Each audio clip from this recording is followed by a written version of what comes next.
अस्सलामुअलैकुम। आज का जो हमारा टॉपिक है वो हाइपरटेंशन के हवाले से है कि अगर हाइपरटेंसिव पेशेंट आपके साथ आ जाते हैं किसी भी सर्जरी के लिए, तो आप किस तरह एनेस्थीसिया की पॉइंट ऑफ व्यू पे उसको मैनेज करेंगे। तो आज के लेक्चर में हम इसके बारे में डिस्कशन करेंगे। हाइपरटेंशन हम किसे कहते हैं कि जब हमारे पास ब्लड प्रेशर जो है अपने अपर रेंज से ज़्यादा हो। अगर हम किसी पेशेंट का ब्लड प्रेशर रिकॉर्ड करें और वो अपर लिमिट से ज़्यादा हो तो उसको हम हाइपरटेंसिव पेशेंट कहेंगे। अब अपर लिमिट क्या है?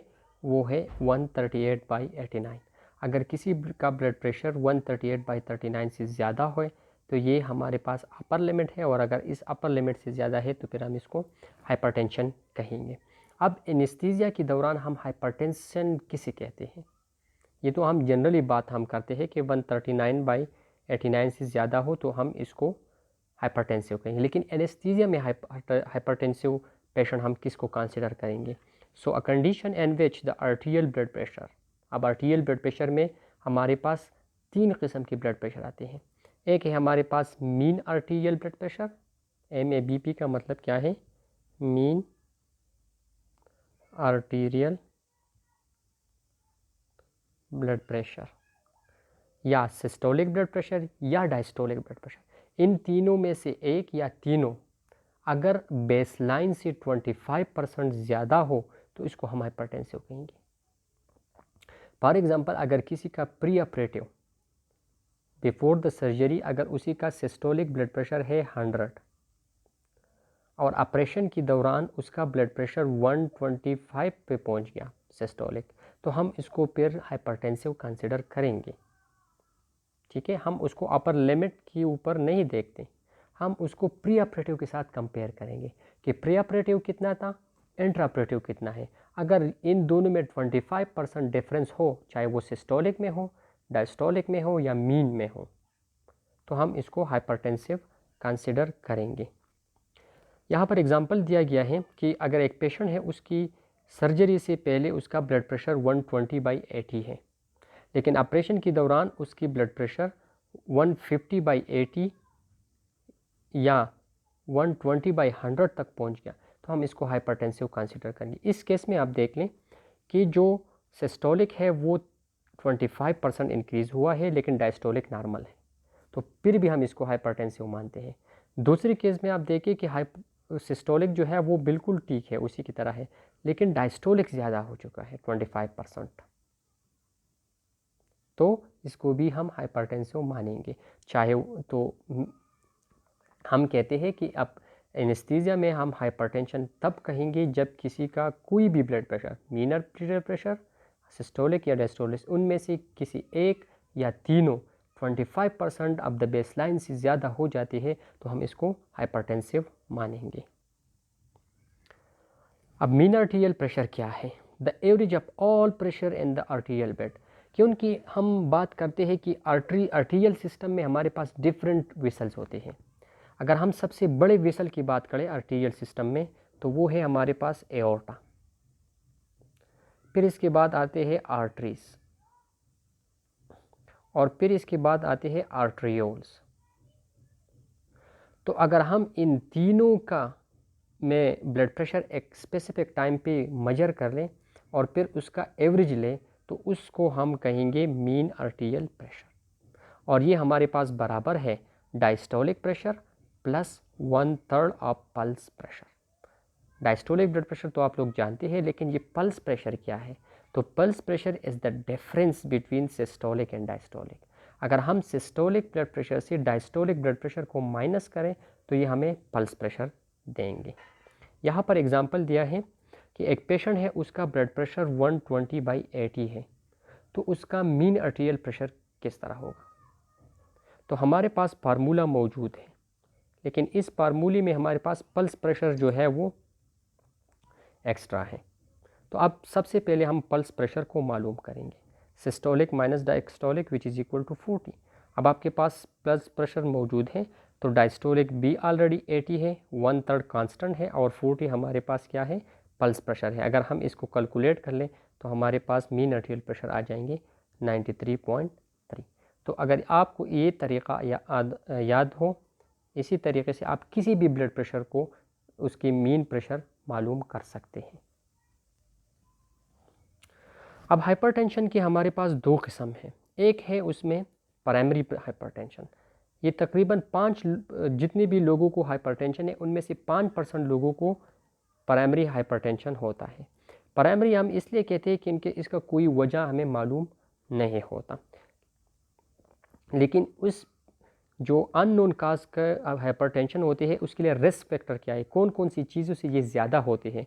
तो इसमें है हमारे पास obesity and lack of exercise, smoking, positive family history का मतलब ये है कि अगर उसकी फैमिली में परसिस्टेंटली नस्ल दर नस्ल हाइपरटेंशन मौजूद हो, डायबिटीज़ मिलाइटस और एंशियस पर्सन जिसको टेंशन ज़्यादा होते हैं, तो इन लोगों में प्राइमरी हाइपरटेंशन के चांसेस ज़्यादा होते हैं। दूसरा टाइप जो ज़्यादातर लोगों को हाइपरटेंशन होते हैं वो उसको हम सेकेंडरी हाइपरटेंशन कहते हैं, क्योंकि उसका काज जो है वो हमें मालूम होता है।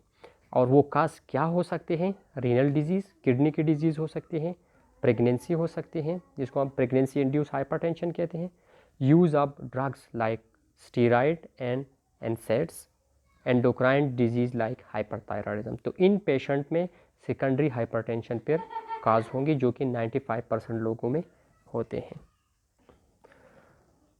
अब हाइपरटेंशन की हमने डिफरेंट कैटेगरीज भी बनाई हैं। नॉर्मल हाइपरटेंशन हम किसे कहेंगे, या नॉर्मल ब्लड प्रेशर हम किसे कहेंगे, जिसका बीपी 120/80 से कम हो। और दूसरा है हमारे पास प्री हाइपरटेंशन।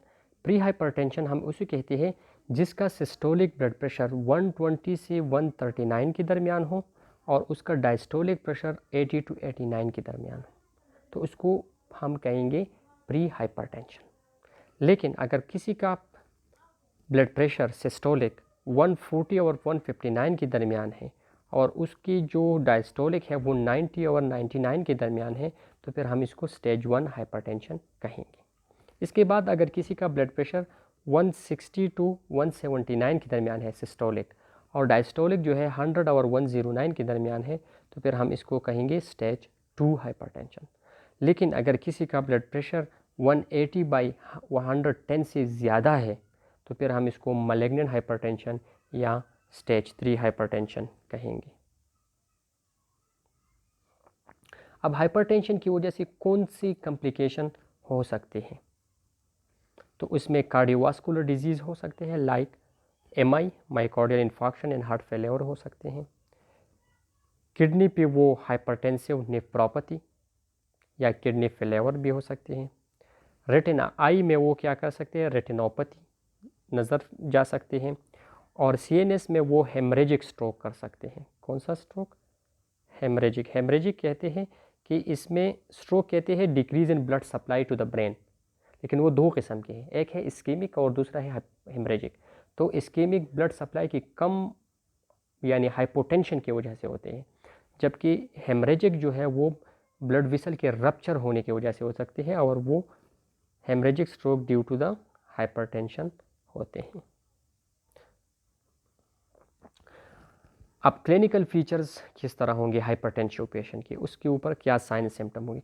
अगर आपके पास पेशेंट अवेक है, नॉर्मल पेशेंट है, अवेक है, तो उसमें क्या होगा, headache and impaired vision, sir में दर्द होगा और आंखों के सामने जो है अंधेरा होगी।